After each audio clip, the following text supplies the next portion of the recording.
आप देख रहे हैं जय भारत टीवी। इंडिया अलायंस के बनने के बाद चाहे राहुल गांधी हों, प्रियंका गांधी हों, सोनिया गांधी हो, कांग्रेस हो, सपा हो और तमाम जो दूसरे दल हैं वो एकमात्र एजेंडा चला कि केंद्र की मोदी सरकार के कामकाज को कटघरे में खड़ा करना, बाकायदा तथ्यों के साथ, चाहे वो अब अंडानी की बात हो या भ्रष्टाचार से जुड़े मुद्दे हों। कांग्रेस मुखरता से प्रधानमंत्री नरेंद्र मोदी के कामकाज और उनके कैबिनेट के मंत्रियों के कामकाज को लेकर सवाल खड़ी करती रही है।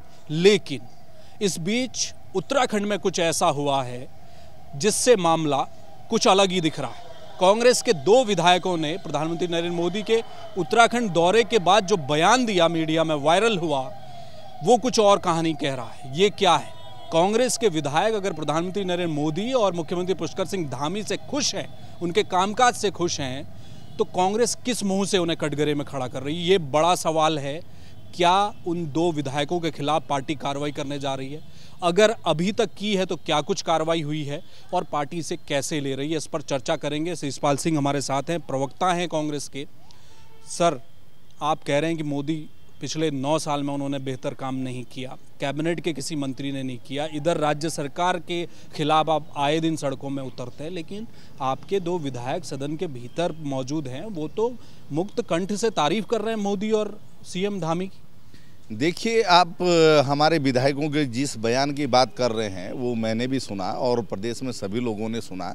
उसमें कहीं से भी ऐसा नहीं कि मोदी जी की तारीफ जैसा कोई बात हो या ये कहा गया हो कि राज्य में मोदी जी के दौरे से सब कुछ बदल गया। उन्होंने केवल इतना कहा है कि जो है मोदी जी उत्तराखंड आए हैं, उनका आभार है और जो घोषणाएँ उन्होंने यहाँ पर की हैं, अगर वो धरातल पर उतरती हैं, जो बात भारतीय जनता पार्टी जो दावे कर रही है कि साहब इससे तीर्थाटन बढ़ेगा, पर्यटन बढ़ेगा, राज्य का विकास होगा, तो भाजपा तो हर बार यही बात करती है। और मोदी जी कोई पहली बार उत्तराखंड थोड़े ना आए हैं, ये तो एक साधारण शिष्टाचार है। विधायकों के क्षेत्र में प्रधानमंत्री मोदी जी का दौरा हुआ और प्रधानमंत्री वो केवल भारतीय जनता पार्टी के थोड़े हैं, वही प्रधानमंत्री हमारे भी हैं, सभी लोगों के प्रधानमंत्री हैं और हम तो अतिथि देवो भव में विश्वास करते हैं। तो ये साधारण सा एक शिष्टाचार है। और जो उम्मीदों जनता को प्रधानमंत्री के दौरे से थी, हमें लगा था कि जो है यहाँ पर आकर प्रधानमंत्री जी कोई विशेष घोषणा करेंगे। ग्रीन बोनस की लगातार मांग हो रही है, हिल अलाउंस की मांग हो रही है, आपदा से हम लगातार जूझ रहे हैं, उसके लिए कोई बड़ी घोषणा राज्य में होगी। हमारे बेरोजगार जो है रोजगार की लगातार मांग कर रहे हैं। अग्निपथ योजना का विरोध हो रहा है, बेटी अंकिता भंडारी प्रकरण में और पेपर लीक प्रकरण में सीबीआई जांच की मांग हो रही है। मोदी जी इनसे संबंधित कोई संज्ञान लेंगे और राज्य हित में कोई घोषणाएं करेंगे। लेकिन आपने देखा ये हवाई दौरा साबित हुआ। लेकिन प्रधानमंत्री जी से आशाएं और अपेक्षाएं लगातार जनता को होनी चाहिए, क्योंकि उन पर जो है एक बड़ा भरोसा लोगों को था पहले, क्योंकि जिस तरीके से उन्होंने यहाँ पर डबल इंजन का भरोसा राज्य की जनता को दिलाया था, डबल इंजन के नाम पर वोट मांगे थे, लेकिन वो डबल इंजन कहीं आपको दिखाई हो तो बताइए। जनता लगातार पूछ रही है कि भाई वो डबल इंजन है कहाँ। डबल इंजन का मतलब था कि हमारे बेरोजगारों को रोजगार मिलता, पहाड़ से पलायन रुकता, उद्योग पहाड़ चढ़ते, राज्य में विकास दिखाई देता। लेकिन आप देखिए कि विकास दिखाई देना तो दूर की बात है, जो सिडकुल कांग्रेस की सरकार में बनाई गई हरिद्वार, देहरादून, उधमसिंह नगर में, उन सिडकुल की फैक्ट्री पर ताले लग रहे हैं। आप नई इंडस्ट्री बसाने की बात कर रहे हैं। तो आपकी जो हवाई घोषणाएं हैं, जो बयानबाजी है, उसको भी अब जनता समझने लगी है। और यही हमें उम्मीद है कि प्रधानमंत्री जी इस बार उत्तराखंड आए थे, उन्होंने जो घोषणाएं की हैं, अगर वो धरातल पर उतरती हैं अच्छी बात है। लेकिन पिछला दौरा भी उनका कुमाऊं में हुआ था। अगर हम कुमाऊं मंडल की बात करें, हल्द्वानी में 2000 करोड़ रुपए की घोषणाएं प्रधानमंत्री मोदी जी करके गए थे। आप बताइए उसमें से 2 रुपया भी कहीं अगर लगा हो, धरातल पर उनकी घोषणाएं उतरती नहीं हैं। इसीलिए जनता में भाजपा सरकार के खिलाफ लगातार आक्रोश बढ़ रहा है। सिंह साहब, 10 मुद्दे तो आपने गिना दिए मुझे। प्रधानमंत्री का पिछला दौरा, सिडकुल से लेकर बेरोजगारी, आपदा, चाइना बॉर्डर पर गए प्रधानमंत्री, कांग्रेस के नेता दिल्ली से कह रहे थे कि साहब चाइना घर में आकर बैठ गया, आज तो प्रधानमंत्री बोलेंगे। इतने मुद्दे तो आपने देहरादून में बैठकर गिना दिए। धारचूला से हरीश धामी विधायक हैं, क्या उनको ये मुद्दे साथ में नहीं स्वागत करते? बिल्कुल स्वागत करते, लेकिन साथ में इन मुद्दों पर भी तो सवाल उठाते। उन्होंने तो एक भी मुद्दा नहीं उठाया कि प्रधानमंत्री ने ये पूरा नहीं किया।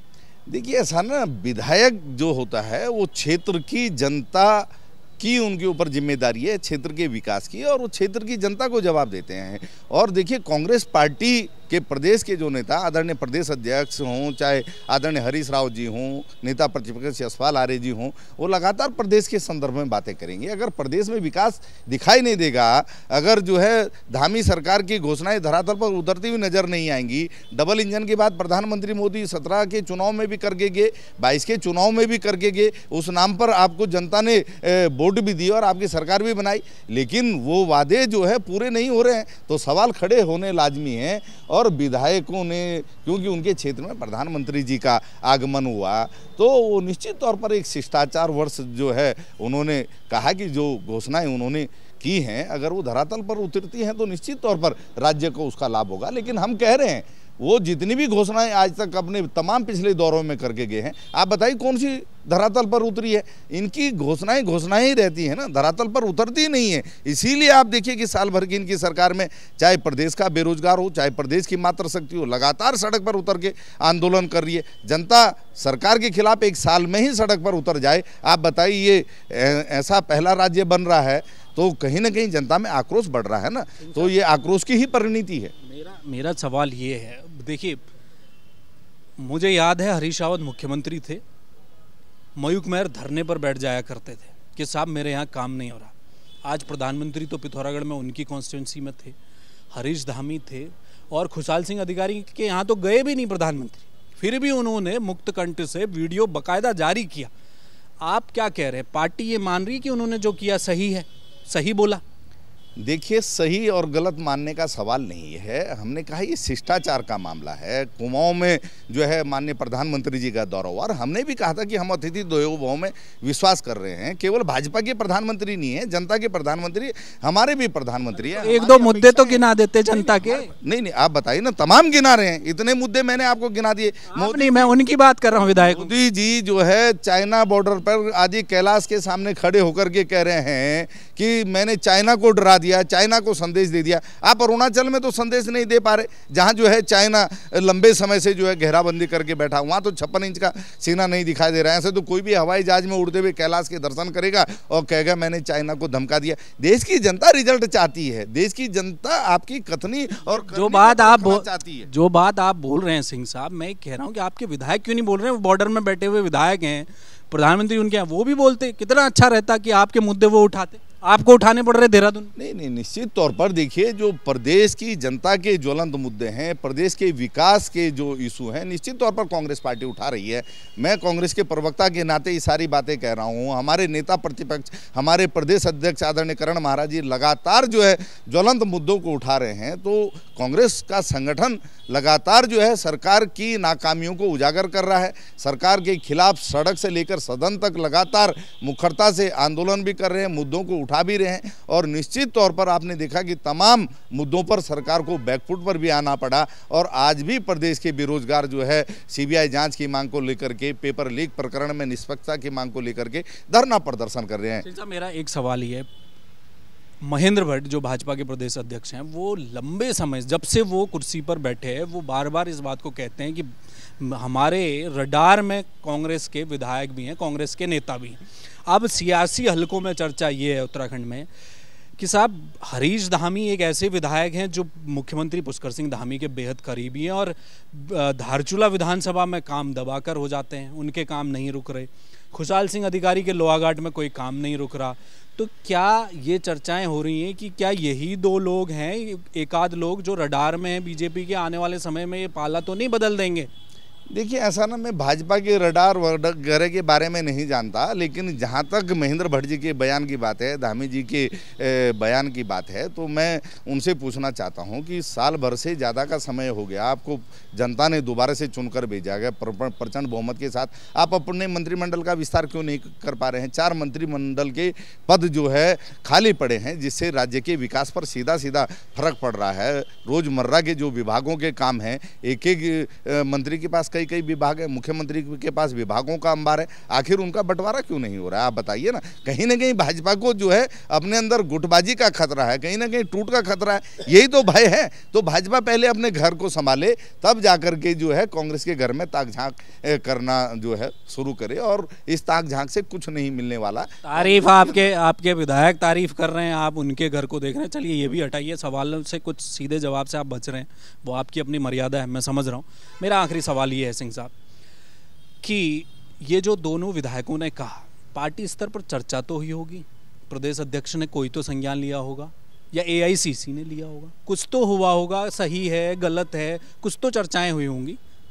मैंने आप क्लीन चिट दे रहे हैं? नहीं, देखिए ऐसा ना, अगर विधायकों ने कोई दल विरोधी बात कही होगी, मान लिया, निश्चित तौर पर पार्टी हर बयान का परीक्षण करती है। अगर ऐसा कुछ लगेगा कि जो है इसमें पार्टी विरोधी है और निश्चित तौर पर पार्टी की विचारधारा के खिलाफ कोई बयान दिया है, तो निश्चित तौर पर उसका संज्ञान लिया जाएगा। लेकिन जैसा कि मैंने कहा, मुझे इन बयानों में ऐसा कुछ नज़र नहीं आया है, और अब ये तो अनुशासन समिति का काम है, निश्चित तौर पर वो हर बयान का, हर नेता की जो है जो भी गतिविधि उस पर नज़र रखते हैं, और उसका जो है वो संज्ञान लेने का अधिकार उनको है। लेकिन मैंने कहा कि हम अतिथि देवो भव में विश्वास करते हैं, और शिष्टाचारवश निश्चित तौर पर हमने भी प्रधानमंत्री का यहाँ पर स्वागत किया। लेकिन जो आशाएं अपेक्षाएं सरकार से और प्रधानमंत्री से राज्य की जनता को थी, उसमें तो हमें निश्चित तौर पर निराशा ही हाथ लगी है।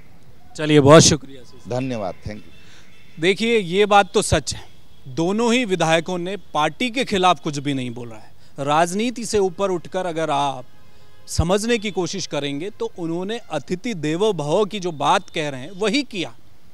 क्या बुरा है अगर प्रधानमंत्री के आने से स्थानीय विधायक ने खुशी जाहिर कर दी, मुख्यमंत्री को इस बात का शुक्रिया अदा किया कि आप हमारे क्षेत्र में प्रधानमंत्री के साथ आए हैं, यहाँ पर्यटन को बढ़ाए, गलत कुछ भी नहीं है। यही बात है कि पार्टी फोरम में अनुशासनहीनता की बात तब आती जब कांग्रेस के खिलाफ बिगुल फूका होता है, ऐसा कुछ भी नहीं हुआ। लेकिन सवाल बड़ा ये है जिस पर भाजपा चुटकी ले रही है। राजनीति में कुछ बातें कही जाती हैं, कुछ न कह के कह दी जाती हैं। एक तरफ राहुल गांधी जो लगातार प्रधानमंत्री नरेंद्र मोदी के लिए अवरोध बनकर खड़े होते जा रहे हैं, जिससे भाजपा असहज है। अगर उसी पार्टी के विधायक मुक्त कंठ से प्रधानमंत्री की तारीफ करेंगे तो आप मौका दे रहे हैं बीजेपी के लोगों को। इस बात का इल्म कांग्रेस को हो चुका है, और ये इतनी आसानी से ये दोनों बयान बाईपास होने वाले नहीं हैं। इन पर चर्चा जरूर होगी, और आने वाले दिनों में इन दोनों विधायकों के खिलाफ कुछ न कुछ कहीं न कहीं पार्टी संज्ञान जरूर लेने वाली है। इस बात का इंतजार कीजिए। कैमरामैन मयूर उपाध्याय के साथ हेमंत, जय भारत टीवी।